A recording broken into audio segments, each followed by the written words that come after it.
أعوذ بالله من الشيطان الرجيم بسم الله الرحمن الرحيم السلام عليكم ورحمة الله وبركاته.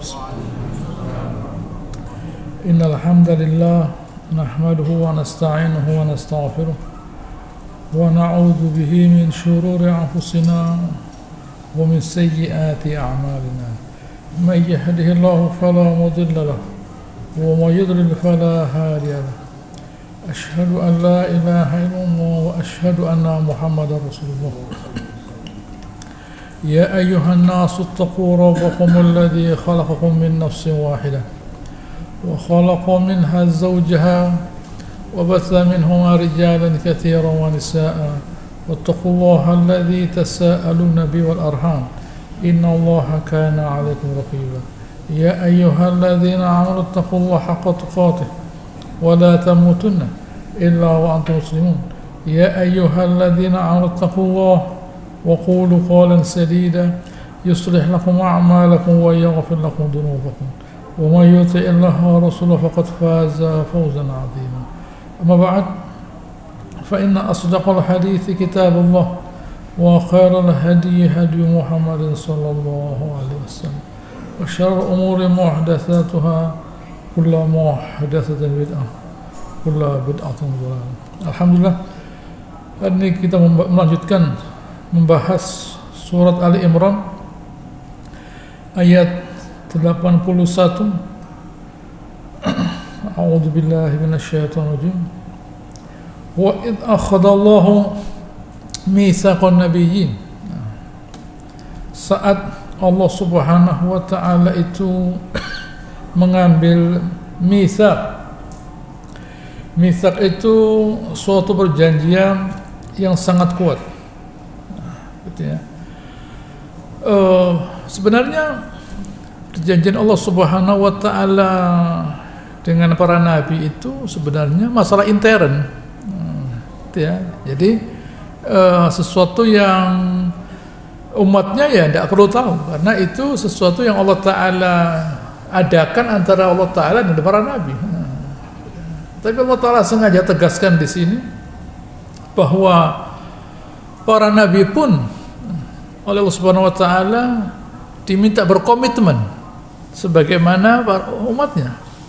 Jadi bukan berarti kalau para nabi lalu mereka itu ya kan mereka para nabi dengan sendirinya mereka ngerti, ya tidak. Sebelum mereka jadi nabi ya, dan mereka jadi nabi, mereka diberitahu Subhanahu wa taala apa isinya? Lama ataitukum min kitabin wa hikmah. Setelah kalian saya beri kitab, setelah kalian itu saya beri hikmah, ilmu. Kemudian thumma ja'akum rasulun musaddiqun lima ma'akum.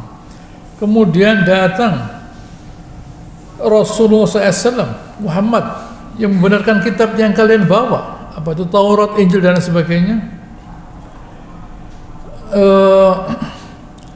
La tu'minunna bihi. Hendaknya kalian harus beriman dengan Nabi itu, yaitu Muhammad SAW.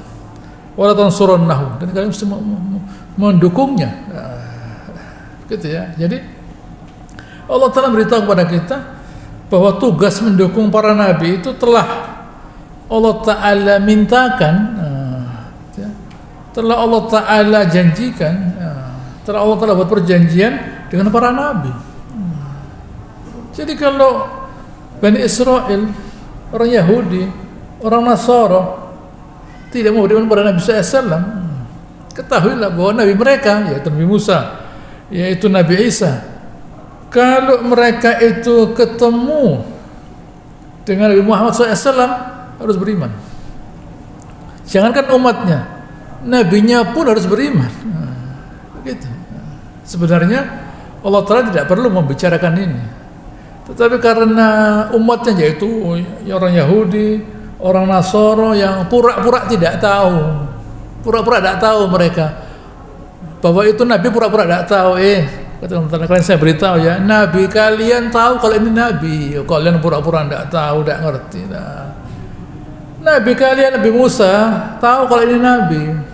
Kalau Nabi Musa itu ada, harus menjadi umat yang Nabi Musa SAW. Harus menjadi umat yang Nabi Musa SAW. Nabi Isa kalau ada, harus menjadi umatnya Nabi Musa SAW. Gitu. Baik, suatu kali Umar Khattab ketemu Nabi SAW dan berkata, Rasulullah, saya melewati teman saya, yaitu dari Bani Quraidah, dan dia memberi saya catatan dari Taurat. Maukah kamu saya beri tunjukkan? Saat itu Rasulullah SAW wajahnya berubah. Abdullah bin Thabit berkata, ya, Allah taruh, apa kamu udah melihat wajahnya Nabi Rasulullah SAW? Apa kata Umar bin Khattab? Radina billahi robba, kami ridho kepada Allah Ta'ala sebagai Tuhan, wabil islami dina, dan sebagai Islam sebagai agama, wabi Muhammadin rasulan, dan Muhammad sebagai Rasul. Setelah itu Rasulullah SAW wajah beliau menjadi menyenangkan. Apa kata beliau Rasulullah SAW? Walladhi nafsu Muhammadin biyadi, demi yang jiwa Muhammad di tangannya. Lau asbaha fikum Musa alaihissalam, kalau sekiranya Nabi Musa itu sekarang ada, summa taba'tumuhu, kalian ikuti dia, wa taraktumuni, kalian meninggalkan saya, lau dhalatum, kalian akan sesat. Innakum hadzi minal umam, kalian itu bagian saya, pangsa saya dari para umat, kalian itu bagian saya, kalian itu milik saya. Wa ana hadzukum minan nabiyyin, dan saya itu pangsa para nabi buat kalian. Kalian itu buat saya buat kalian. Saya bukan untuk umatnya Nabi Musa, Nabi Isa, para nabi yang lainnya. Dan para nabi itu pun juga bukan untuk kalian. Nah, gitu ya. Ngerti apa enggak ini? Tidak boleh. Kok kalian?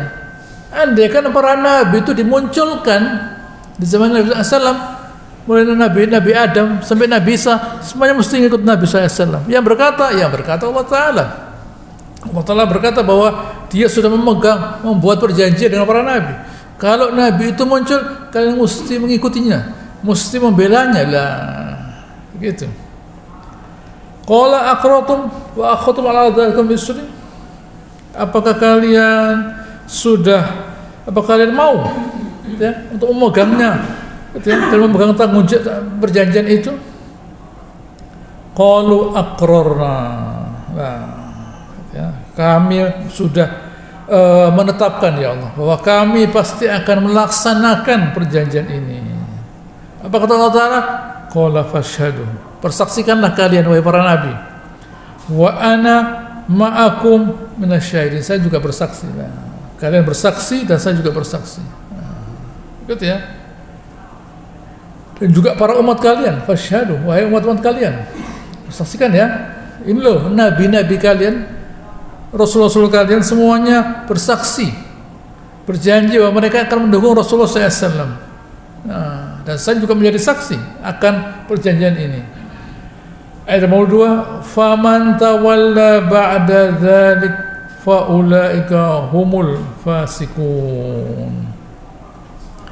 Siapa yang berpaling sesudah itu, mereka itu adalah orang-orang yang fasik. Fasik itu keluar dari petunjuknya Allah Ta'ala, gitu ya, keluar dari petunjuknya Allah Subhanahu wa Ta'ala. Untuk apa sih kita itu mengikuti Allah Ta'ala, itu untuk apa? Nah, pertanyaan ini ada jawabannya. Ayat 3, afa ghaira dinillahi yabghun. Nah, apakah mereka itu kepingin agama Allah Subhanahu wa Ta'ala? Mereka keberatan, kok mesti menjadi orang Islam? Kok mesti mentaati Allah Ta'ala, itu kenapa? Allah punya jawaban. Wallahu aslama man fis samawati wal ardi taw'an wa karhan. Semua di langit dan di bumi ini mengikuti, mentaati, tunduk kepada Allah Subhanahu wa Ta'ala, taw'an wa karhan. Semua yang di langit dan di bumi ini aslama, menyerah dengan aturan Allah Subhanahu wa Ta'ala, mau atau tidak mau atau terpaksa, tunduk. Kok bisa begitu ya? Kalau ada makhluk tidak tunduk kepada Allah Subhanahu wa taala, rusak dia. Rusak. Gitu ya. Kalau ada makhluk tidak tunduk kepada Allah taala, dia rusak. Gitu lah. Ini mesti kita pahami. Gitu ya. Kalau ada makhluk tidak tunduk kepada Allah Subhanahu wa taala, dia rusak. Kok tunduk kepada Allah taala? Tunduk pada dokter saja harus. Gitu ya. Kita ke dokter, lalu kita lihat apa ini resepnya. Tidak perlu pakai resep. Bagaimana? Minum zam-zam saja. Ya silakan barangkali. Ya, kalau saya salahkan nanti rame ya silakan. Kan enak. Daripada minum obat mahal, zam-zam saja. Ya silakan, tidak ada masalah. Gitu ya, urusannya dia dengan dirinya lah. Lah kalau hanya dengan zam-zam selesai ya, tidak usah fakultas kedokteran, selesai sudah. Ada sakit apa? Gitu ya. Kena COVID, zam-zam lah. Kan enak begitu. Tidak usah vaksin. Gitu ya. Oh sakit ini, zam-zam semuanya. Gitu ya, tidak bisa. Sakit ini obatnya ini, sakit ini obatnya ini, sakit ini obatnya ini. Ini manusia dengan manusia, gitu ya. Bukan manusia dengan Allah Taala, tidak. Manusia dengan manusia yang namanya manusia bisa salah. Mungkin dokternya salah bisa, tidak untuk kemungkinan. Buktinya resepnya diganti, tidak untuk kemungkinan. Tapi kalau tidak nurut ya lebih parah, kan begitu. Apalagi dengan Allah Ta'ala yang punya aturan. Oh enggak, saya tidak mau dengan aturannya Allah Subhanahu Wa Ta'ala. Saya mau tidur pagi, mau kerja malam, ya silakan dicoba lah, tidak karu-karuan. Bangun jam 6 siang, jam 6 sore, tidur jam 6 pagi, ya silakan. Itu kan kadang-kadang jaga malam, bukan seumur hidupnya.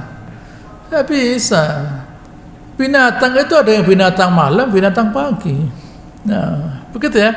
Ada binatang malam, binatang pagi. Nah, binatang malam ya munculnya malam. Binatang pagi munculnya pagi. Nah, yang keluar pagi malam ya itu manusia. Nah, pagi ada, malam ada dia. Anda tidak punya rumah apa lah. Pagi ada dia embong ya sudah. Nanti malamnya ketemu lagi lah. Begitu ya. Atau terus gitu ya, hidup di malam terus. Ya rusak hidupnya. Nah, begitu ya. Atau minum air sebanyak mungkin. Semuanya tidak boleh berlebihan. Wa kulu washrabu wala tusrifu. Nah, makan dan minum jangan berlebihan. Itu aturannya Allah Taala. Begitu ya. Kalau orang itu berlebihan rusak, itu kan aslama dia. Aslama. Meskipun dia tidak patuh pada Allah Taala, tapi dia harus patuh dengan peraturan Subhanahu wa taala. Tidak mau sujud dia, tidak mau masuk Islam. Nah, tapi dia tetap mengikuti aturan Allah Subhanahu wa taala. Nah, andaikan dia mau mentaati Allah taala, hasilnya jauh lebih baik. Andaikan orang kafir, andaikan seorang manusia itu mau beriman, hasilnya lebih baik daripada sekedar menjaga kesehatan. Andaikan manusia ini mau mentaati Allah taala, hasilnya lebih baik daripada sekedar menjaga kesehatan dan sebagainya. Nah, jadi mentaati Allah taala menguntungkan manusia. Nah, karena yang tahu apa yang terbaik untuk manusia ya Allah taala. Nah, gitu ya. Dia tidak mentaati Allah taala, hancur badannya. Baik, dia aturannya, dia ikuti aturan Subhanahu wa taala. Saya mesti begini, mesti begini, mesti begini. Kecuali tidak beriman. Itu sudah dia rasakan kebaikannya. Nah, andaikan dia masuk Islam sempurna lebih baik. Begitu ya. Dia tidak masuk Islam pun sudah dia rasakan, oh ya saya mesti begini, tidak boleh begini saya loh. Itu aturan Allah Subhanahu wa taala, harus dia ikuti. Harus dia ikuti. Apalagi dia masuk Islam, mentaati Allah taala, menyembahnya lebih hebat lagi, lebih sempurna lagi. Nah, gitu ya. Tidak mungkin ada orang dia bisa menghentikan jantungnya misalnya.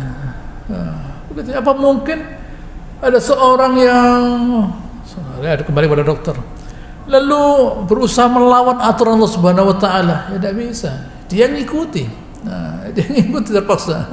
Tau'an au karha begitu. Jadi dengan kata lain, kalau ada orang keberatan mentaati Allah taala, Allah taala jawab, semua yang ada ini ya, matahari yang begitu besar, bumi dan sebagainya, semua itu mengikuti aturan Allah Subhanahu wa taala.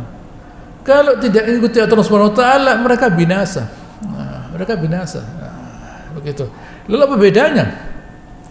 Apa bedanya makhluk-makhluk yang mentaati Allah taala itu dengan manusia? Nah, Gitu ya, apa bedanya antara makhluk-makhluk yang mengikuti Allah Subhanahu wa taala itu dan manusia? Makhluk-makhluk itu ya dia mengikuti aturan Subhanahu wa taala. Mengikuti dia. Tidak ada dalam pikirannya itu ada keinginan melawan Allah Subhanahu wa taala. Tidak ada, tidak. Manusia lain. Manusia Allah Subhanahu wa taala sama dengan jin diberi kemampuan oleh Allah Subhanahu wa taala untuk bisa merasakan melawan Allah taala. Supaya dia tahu nilai mulianya mentaati Allah taala. Karena dia tahu bagaimana terhinanya melawan Allah Subhanahu wa taala. Karena dia tahu bagaimana terhinanya melawan Allah Subhanahu wa taala, dia tahu bagaimana mulianya mentaati Allah Subhanahu wa taala. Gitu ya. Ini mesti kita camkan. Jangan kita sebagai orang yang mentaati Allah taala biasa saja gitu. Oh tidak. Saya mentaati Allah Subhanahu wa taala dengan kebanggaan sepenuhnya. Bukan sekedarnya, tidak boleh. Orang beriman sekedarnya. Nanti Allah Ta'ala juga berbuat sekedarnya kepada kita loh. Hati-hati. Hati-hati. Jangan kita di dalam bersikap kepada Allah Subhanahu wa taala setengah-setengah. Ya bagaimana? Karena ya gitu ya, daripada saya itu nganggur ya saya pakai baca Al-Qur'an atau tidak. Saya harus baca Al-Qur'an bukan karena mengisi waktu. Ya daripada nganggur zikir saja. Tidak. Saya harus berzikir bukan karena mengisi waktu, harus saya berzikir. Tidak bisa saya selamanya sehari saya hari hanya saya isi dengan berbicara kesibukan dunia, tidak boleh. Saya harus ingat pada Allah Taala. Saya harus baca Al-Quran. Saya mesti begini.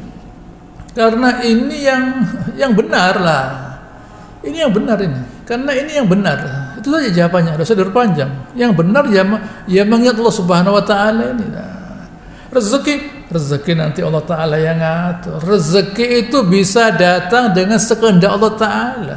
Rezeki itu datang dengan ilmunya Allah Ta'ala, bukan dengan ilmu kita. Gitu ya. Rezeki itu datang dengan ilmunya Allah Ta'ala, bukan dengan ilmu kita. Menurut kita rezeki harus dicari dengan susah payah. Apa Allah Ta'ala tidak bisa datang rezeki dengan begitu mudah? Bisa, kenapa? Masalahnya kita yakin apa tidak? Kalau kita tidak yakin ya tidak bisa. Menurut saya rezeki mesti dicari dengan susah payah. Ya silahkan. Begitu. Wa ilaihi yurja'un, dan semua yang ada ini akan kembali kepada Allah Subhanahu wa taala. Di sini Ibnu Katsir membawa beberapa ayat yang terkait dengan itu semua. Misalnya Ar-Ra'd ayat 15. Walillahi yasjudu ma fis samawati wal ardi ta'an wa karhan wa dhilaluhum bil ghudwi wal asal. Bersujud kepada Allah Subhanahu wa taala semua di langit dan di bumi, taat atau melawan atau terpaksa. Wa dhilaluhum, dan bayangannya. Apa bisa makhluk itu mengatur bayangannya? Bayangan ke sana ditarik ke sebelah sini, ke sana tarik sebelah sini, bisa? Begitu ya. Bisa enggak kita ngatur bayangan kita? Ya tidak bisa. Bayangan di sebelah sana saya bawa ke sebelah sana, bayangan. Ya tidak bisa. Bayangannya patuh pada Allah Subhanahu wa taala. Dan bahkan pada An-Nahl 48:50, walillahi yasjudu ma fis samawati. Pada Ar-Ra'd tadi dikatakan yasjudu. Pada surat An-Nahl juga yasjudu. Bersujud, tunduk kepada Allah Subhanahu wa taala. Sujud, bisa sujud. Begitu. Bentuknya sujudnya bagaimana? Wallahu a'lam. Baik, ayat 84. Oleh karenanya Qul amanna billah. Oleh karenanya katakan amanna billah. Kami yakin kepada Allah Ta'ala. Kami beriman pada Allah Subhanahu wa Ta'ala. Dan begitu pula wa ma unzila alaina, dan yang turun kepada kami, yaitu Al-Quran. Wa ma unzila ala Ibrahim wa Ismail wa Ishaq wa Yaqub wal asbat, dan yang diturunkan kepada seluruh nabi, Nabi Ibrahim, Nabi Ismail, Nabi Ishaq dan Yaqub dan cucu mereka. Wa ma utiya Musa wa Isa wa nabiyyun, dan yang diturunkan kepada Nabi Musa berupa Taurat, Nabi Isa berupa Injil, dan yang diturunkan kepada para nabi dari Allah Subhanahu wa taala. La nufarriqu baina ahadin minhum. Kami tidak mau beda-bedakan. Semua nabi itu muslim, umatnya muslim, agamanya Islam. Nah, gitu loh. Tidak ada Nabi Isa agamanya Kristen, tidak ada. Nabi Musa agama Yahudi, tidak ada. Nabi Musa agamanya Islam, umatnya muslimin. Nabi Isa juga begitu. Wa nahnu lahu muslimun, dan kami menyerah kepada dia. Menyerah. Gitu ya. Menyerah itu artinya saya merasa mulia dengan mentaati kepada Allah Subhanahu wa taala. Itu menyerah namanya. Menyerah itu artinya saya merasa mulia di dalam mentaati Allah Subhanahu wa taala, bukan sebaliknya. Apa contohnya sebaliknya? Keberatan mengingat Allah taala. Keberatan mentaati hukumnya Allah taala. Gitu ya. Bukan berarti kalau orang itu masuk Islam lalu serta-merta dia mentaati Allah taala, belum tentu. Enak kalau begitu. Kalau begitu tidak pakai dikasih Quran di atasnya. Kalau ada orang Islam dan dia tidak bisa melawan Allah taala, tidak melawan Allah taala, udah usah disumpah. Tidak usah pakai Quran. Tidak usah letakkan Quran di atasnya. Pasti dia tidak akan khianat, pasti jujur dia. Tapi ini ya tidak bisa ya, akhirnya kita menghina orang akhirnya lah. Begitu ya, gampang. Tapi kenyataannya melaksanakannya tidak mudah. Gampang. Islam ini melaksanakannya yang sulit. Melaksanakannya sulit. Karena tidak menyediakan dirinya untuk mentaati Allah Ta'ala. Gampang. Jujur itu gampang. Karena jujur itu kenyataan. Tetapi tidak menyediakan diri, karena tidak menyediakan diri mentaati Allah Ta'ala, jadi berat sekali. Begitu ya, berat sekali. Karena tidak mau menyediakan diri mentaati Allah Ta'ala. Begitu. Allah Ta'ala ancam siapa yang tidak mau mentaati Allah Ta'ala, ayat 85, wa may yabtaghi ghal islami dinan fala yuqbal minhu. Siapa yang tidak menerima Islam sebagai agamanya tidak akan diterima agamanya. Wa huwa fil akhirah minal khasirin. Dan dia di akhirat nanti menjadi orang yang rugi. Apakah kira-kira orang yang melawan Allah Subhanahu wa taala itu di dunia juga beruntung? Tidak beruntung. Cuma karena kita itu masih mengukur manusia itu dari segi materi lah. Kalau Allah Ta'ala bilang di dunia rugi loh, dia punya uang kok lah. Gitu ya. Oh, dia masih bisa main bola kok rugi ya. Nah, begitu ya. Dikatakan di dunia ini rugi, loh dia masih bisa berbuat begini. Karena ukuran kita itu dunia, ya sudah. Allah Ta'ala bicara dunia. Nanti di akhirat. Kalau di dunia tidak kelihatan ruginya. Kalau di dunia memang tidak kelihatan kerugiannya. Tapi di akhirat baru baru kelihatan kerugiannya. Qul innal khasirina alladziina khasiru anfusahum wa ahlihim yaumal qiyamah. Katakan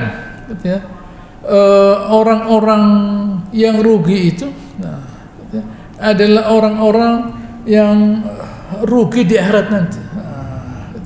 Orang-orang yang rugi pada ayat Az-Zumar ayat 15 gitu ya. Qul innal fa'budu ma syi'tum min dunillah. Silakan kalian sembah Allah Subhanahu wa taala sesuka kalian.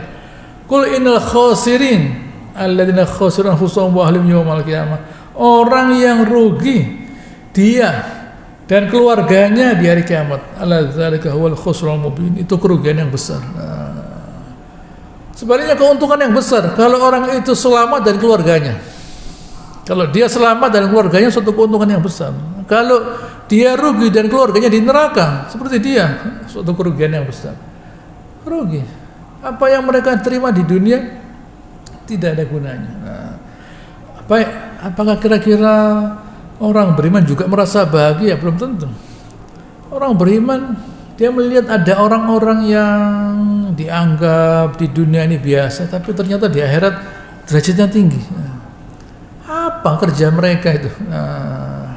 Begitu ya. Apa kerja mereka? Sabaqu al-mufarridun kata Rasulullah SAW. Orang yang sendiri itu mendahului yang lain. Siapa? Az-zakirullah katsiran wa dzakirat. orang laki perempuan yang banyak ingat Allah Subhanahu wa taala. Dia melampaui, gitu ya, melewati orang-orang yang yang berbuat baik. Atau bahkan orang yang lupa, dia lampaui dengan berzikir tadi. Gitu ya. Dengan mengingat Allah Subhanahu wa taala, dia mengalahkan yang lain. Kenapa? Kenapa orang yang ingat Allah taala itu beruntung? Karena dia mendapatkan kemuliaan yang besar dari Subhanahu wa taala. Orang yang mengingat Allah taala itu adalah orang yang diingat oleh Subhanahu wa taala. Perhatikan kalimat saya ini. Orang yang mengingat Allah taala adalah orang yang diingat Allah Subhanahu wa taala. Fadhkuruni adzkurkum, kata Subhanahu wa taala. Kalian ingat saya, kalian saya ingat. Mulia itu. Begitu ya. Mulia. Kalau kita terus diingat oleh seseorang, berarti kita itu mulia. Kalau ada orang yang selalu ingat pada kita, berarti kita itu mulia. Siapa itu? Ya orang tua pada anaknya. Gitu ya. Orang tua pada anaknya itu selalu ingat anaknya dia. Dia menjadi mulia karena diingat oleh orang tuanya. Apalagi ini diingat oleh Allah Ta'ala, lo bayangkan. Diingat oleh orang tuanya. Oh, ini anak berbakti pada orang tuanya, selalu diingat oleh orang tuanya. Apalagi diingat oleh Subhanahu wa taala. Alangkah mulianya orang ini. Gitu ya. Alangkah mulianya dia selalu diingat oleh Allah Subhanahu wa taala. Ini suatu kemuliaan. Dalam Al-Qur'an saya temukan kata-kata khasiru anfusahum 8 kali. Khasiru anfusahum 8 kali. Jadi jangan dikatakan angka 8 itu angka hoki ya. Ini hoki ya, hoki silakan. Ini khasiru anfusahum 8 kali dalam Al-Qur'an. Pada surat Al-An'am Allah Ta'ala mengatakan ya, ayat 12, Qul man fis samawati wal ardi qulillah kataba ala nafsir rahmah. Katakan, milik siapa di langit dan di bumi ini? Katakan qulillah, miliknya Allah Ta'ala. Kataba ala nafsir rahmah. Allah Ta'ala menetapkan untuk dirinya kasih sayang buat kalian. La yajma'annakum ila yaumil qiyamah la raiba fihi. Allah Ta'ala akan mengumpulkan kalian di hari kiamat yang tidak ada keraguan padanya. Alladzina khasiru anfusahum fahum la yu'minun. Orang yang rugi, orang yang tidak beriman di akhirat nanti, di dunia tidak kelihatan. Nah, gitu ya. Lalu Al-An'am ayat 20. Alladzina atainahumul kitab ya'rifunahu kama ya'rifuna abna'ahum. Orang-orang yang kami beri kitab mengenal Nabi seperti mengenal anak-anak mereka. Alladzina khasiru anfusahum fahum la yu'minun. Orang yang rugi, orang yang tidak beriman kepada Subhanahu wa taala. Nah, orang yang menjadikan dirinya rugi adalah orang yang tidak mau beriman kepada Subhanahu wa taala. Baik. Al-A'raf ayat 9. Wa man khafat mawazinuhu fa ulaika alladzina khasiru anfusahum bima kanu bi ayatina yadhlimun. Orang yang timbangannya ringan adalah orang yang membuat dirinya rugi. Kenapa? Karena mereka zalim kepada ayat kami, tidak mau mempercayai Al-Qur'an. Lalu pada surat Al-A'raf ayat 23, saya baca ayatnya. Hal yanzuruna illa ta'wilah. Yang ditunggu oleh orang kafir itu realisasi dari firman Allah Subhanahu wa taala. Yauma ya'ti ta'wiluh. Hari datang realisasinya. Yaqul ladzina min qabl. Yang lupa-lupa itu berkata, qad ja'a rasulur rabbina bil haqq. Sudah datang Rasulullah taala kepada kami dengan kebenaran.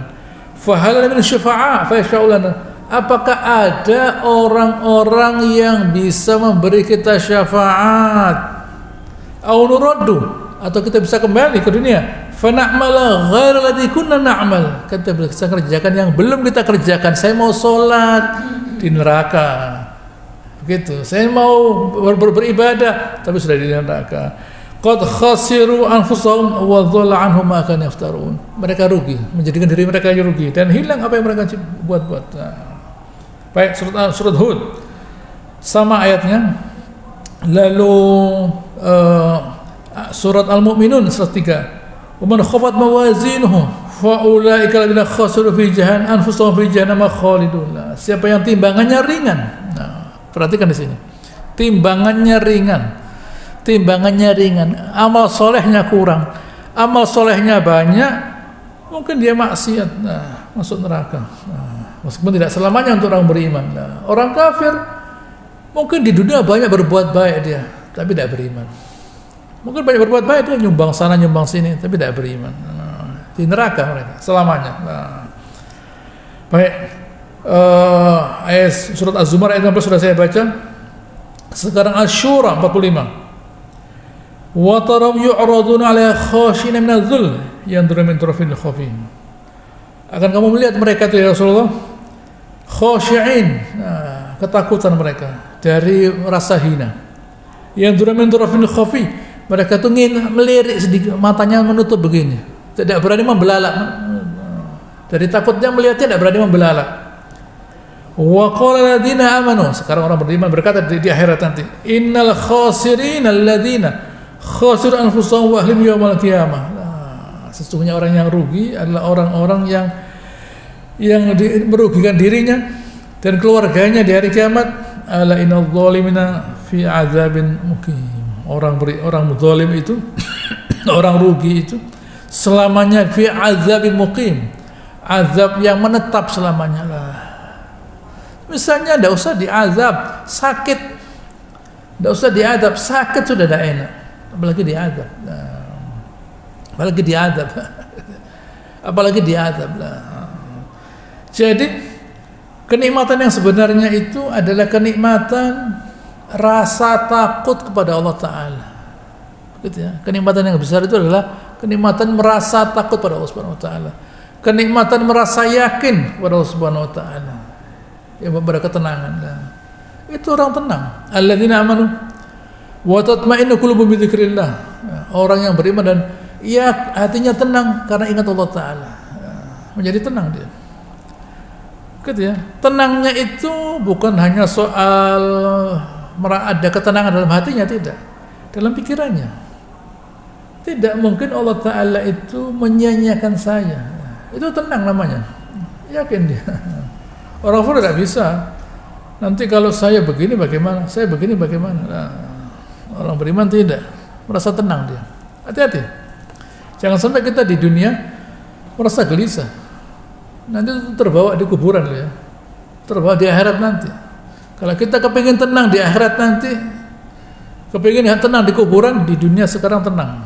Jadilah orang yang yakin pada Allah Subhanahu Wa Taala. Jangan kita di dunia dibuat gelisah oleh dunia, karena banyak yang gelisah. Kalau tidak gelisah tidak enak. Hati-hati. Nah, gitu ya. Itu berarti kita sudah lupa kepada Allah Subhanahu Wa Taala. Begitu. Allah Ta'ala lalu bertanya, bertanya kepada kita, kepada semuanya. Pada ayat 56, kaifa yahdillahu qauman kafaru ba'da imanihim. Bagaimana Allah Ta'ala itu perlu memberi petunjuk suatu kaum yang kafir sudah beriman. Nah, bagaimana coba? Orang itu sudah tahu, sudah sempat merasakan iman, yakin pada Allah Ta'ala dia. Lalu mereka kafir. Apa tugasnya Allah Ta'ala di sini? Yang mesti dikerjakan Allah Ta'ala itu apa? Memberi petunjuk. Petunjuk apa? Petunjuk apa lagi yang perlu diperlukan? Nah, wa syahidu anna ar-rasul haqqun wa ja'al bayyinat. Dan mereka sudah menyaksikan bahwa utusan Allah Ta'ala ini benar dan yang dibawa itu benar. Yang dibawa itu adalah bayinat, penjelasan-penjelasan yang mengerti mereka ini benar. Lalu bagaimana? Allah bisa ngasih petunjuk. Petunjuk yang bagaimana sih? Mereka sudah pernah merasakan petunjuk, yaitu beriman. Lalu kemudian beriman kepada Nabi Musa, katakan yakin Nabi Musa itu bahwa itu benar. Lalu tidak beriman kepada Nabi Isa. Yang beriman kepada Nabi Isa, orang tua mereka dulu pernah beriman kepada Nabi Isa. Lalu kemudian keturunannya tidak beriman loh. Kan dulu orang tua kalian tuh beriman pada Nabi Musa. Kok kalian tidak beriman pada Nabi Muhammad? Nah, apa Nabi Musa itu kalau sekarang lahir baku hantam dengan Nabi Muhammad? Tidak, tuh tidak mungkin tuh. Kalian mungkin, tapi Nabi Musa tidak mungkin. Sudah diambil perjanjian Allah Subhanahu Wa Taala tadi. Nabi Isa kalau dibangkitkan lagi, apa bertentangan dengan Nabi Muhammad? Tidak mungkin. Sudah dibuat, Allah sudah membuat perjanjian dengan mereka. Lah ya, Lah kok kalian itu keturunannya kok melawan Nabi? Nah, gitu ya. Kok kalian sebagai keturunannya, di mana Nabi bayinat, cerita-cerita mengenai hal yang terdahulu yang terjadi pada Bani Israel yang tidak mungkin ada orang tahu kecuali Nabi. Nah, karena itu terdahulu, cerita terdahulu. Nabi tahu. Nah, ada sebagian yang mereka tahu bahwa itu tidak ada yang tahu kecuali Bani Israel. Tiba-tiba Nabi tahu. Nah, gitu ya. Berarti ini Nabi. Nah, berarti ini seorang utusan Allah Subhanahu wa taala. Lalu bagaimana Allah Ta'ala ngasih petunjuk? Wallahu la yahdil qaumal zalimin. Allah Ta'ala tidak kasih petunjuk orang yang zalim, orang yang sudah tahu bahwa kalau beriman itu berguna buat dia, tidak mau beriman, nah berarti yang dia pilih itu adalah suatu kerugian. Lalu apa tugasnya Allah Ta'ala?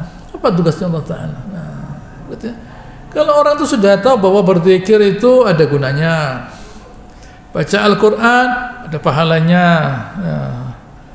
dan semua amal soleh, lalu dia tidak mengerjakan, lalu sekarang tugasnya Allah Ta'ala apa? Gitu ya, tugasnya Allah Ta'ala itu apa? Sudah tahu, tapi tidak mau dia. Nah, tugasnya Allah Ta'ala apa? Hati-hati. Nah, inilah pentingnya kita mengetahui kebenaran, pentingnya kita membaca Al-Quran. Karena mungkin ada sesuatu yang sudah kita tahu, kita lupa. Nah, ini pentingnya kita baca Al-Quran. Oh iya ya, ternyata saya itu harus begini. Nah, makanya Al-Quran disebut zikro, peringatan. Oh iya ya, saya mesti begini mestinya. Nah, peringatan Al-Quran itu zikro, kita baca. Nah, itu yang pertama. Kalau sudah sadar, doa itu penting. Karena doa itu permohonan kepada Allah Subhanahu wa taala agar Allah Ta'ala menjaga diri kita dari segala kejelekan diri kita. Nah, itu pentingnya doa. Nah, dan yang penting lagi adalah istiqomah, selalu menjalankan hal-hal yang baik. Nah, terus dikerjakan itu. Apa yang sudah tahu dikerjakan. Nah, gitu ya. Ini penting bagi kita untuk keselamatan di dunia sekarang, di dalam kubur dan di akhirat. Dan jangan lupa, nanti di akhirat itu Allah telah mengatakan walikulin darajat mimma amilu. Setiap orang itu ada derajatnya sesuai dengan yang mereka berbuat. Nah, begitu. Yang penting itu, perhatikan yang saya ajarkan sekarang, camkan. Yang penting itu bukan soal ibadah, tetapi mengapa kita beribadah. Itu penting. Perhatikan ya. Nah, gitu ya. Yang penting itu bukan soal ibadah. Kalau kita hanya ibadah dan kita tidak ngerti untuk apa, tidak ada gunanya. Gitu ya. Mesti kita tahu. Kenapa ya kita sholat? Iya, kalau tidak sholat nanti rame nanti. Nah, gitu ya. Kalau tidak sholat nanti rame. Loh, ya tidak tahu dia. Gunanya sholat itu apa? Kalau kita tahu ya, saya itu sholat mau ketemu Allah Ta'ala lah, bisa khusyuk. Nah, gitu ya. Kalau begitu ya, sama dengan kita misalnya ada orang ke sekolah. Anda kenapa kok sekolah? Mau jemput anak saya. Nah, begitu ya. Saya mau jemput anak saya. Nah, begitu ya. Mengapa ya? Mengapa itu harus ada? Jangan hanya apa saja. Nah, mengapa Anda kok tidak tidur malam? Tidak bisa tidur saya. Loh, tidak boleh. Harus tidur. Begitu ya, harus tidur. Jadi kalau ditanya mengapa Anda tidur, karena besok mau bangun saya. Loh, gitu loh. Jangan ya karena tidak bisa tidur, saya tidak tidur. Besok tidak bisa bangun loh. Betul begitu ya, tidak boleh. Begitu ya. Anda saya jadi orang pintar. Begitu ya. Saya tidak bisa tidur, tidak bisa. Saya tidak nafsu makan, tidak bisa. Saya makan karena itu perlu buat, bukan kalau saya kepingin, loh tidak boleh. Saya makan. Gitu ya. Kenapa? Karena ada gunanya buat saya loh. Jadi mengapa itu harus melatar belakangi seluruh perbuatan kita? Bukan soal apanya, tapi mengapa? Nah, mengapa Allah Ta'ala membuat perjanjian dengan para nabi? Gitu ya. Agar mereka tahu bahwa nanti akan ada seorang rasul. Nah, agar mereka tahu.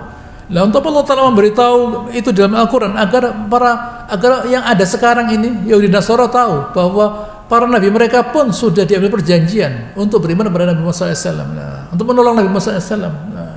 Begitu ya. Mengapa ini mesti melatar belakangi apa yang kita kerjakan? Kalau orang tidak tahu mengapa, berarti hidupnya tidak ada tujuannya. Tidak ada tujuannya. Anda mengapa hidup di dunia? Ya, saya hidup di dunia itu harus cari makan, kawin, itu binatang. Binatang. Soal dia pakai mobil, bisa bawa bola, itu binatang. Gitu ya. Binatang itu ya itu hidupnya. Makan, kawin, tidur, itu binatang. Nah, begitu ya. Kalau manusia begitu, itu binatang namanya. Soal dia punya ya. Yang mulia itu bukan materi. Yang mulia itu bukan materi. Begitu ya. Yang mulia itu bukan materi. La yanallahu luhumha wala dima'uha. Yang sampai pada Allah itu bukan daging dan darahnya, walakin taqwa minkum. Yang sampai itu takwanya lah. Merasa mulianya ini yang sampai. Mulia ini barang ghaib yang ada dalam hati kita. Saya merasa mulia kalau saya itu begini, nah, mengerjakan amal soleh.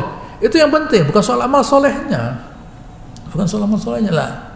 Sehingga amal soleh itu di latar belakang, nilainya amal soleh di latar belakangi oleh mengapa tadi. Nah, begitu ya. Nilainya amal soleh di latar belakangi oleh mengapa. Ada yang sholat itu dapatnya 9, ada yang 8, ada yang 6, ada yang 4, gitu ya. Ada yang 3, mungkin 2, apa? Yang lupa semua. Rakaat pertama lupa, bingung. Sholat dan dia pikirannya kemana-mana, tidak ada nilainya. Ada lagi yang sholat masih ingat Allah Ta'ala. Ada lagi yang sholat dengan segala rasa takut. Nah, berbeda. Begitu ya. Jangan ditanya mengapa. Kalau guru ke sekolah, bapak ke sekolah kenapa? Wahai ibu guru, tidak ada kerjaan lain. Oh, jangan jadi guru. Begitu ya. Kalau sudah guru itu ke sekolahan karena tidak ada kerjaan lain, jangan jadi guru. Tidak jadi muridnya jadi murid.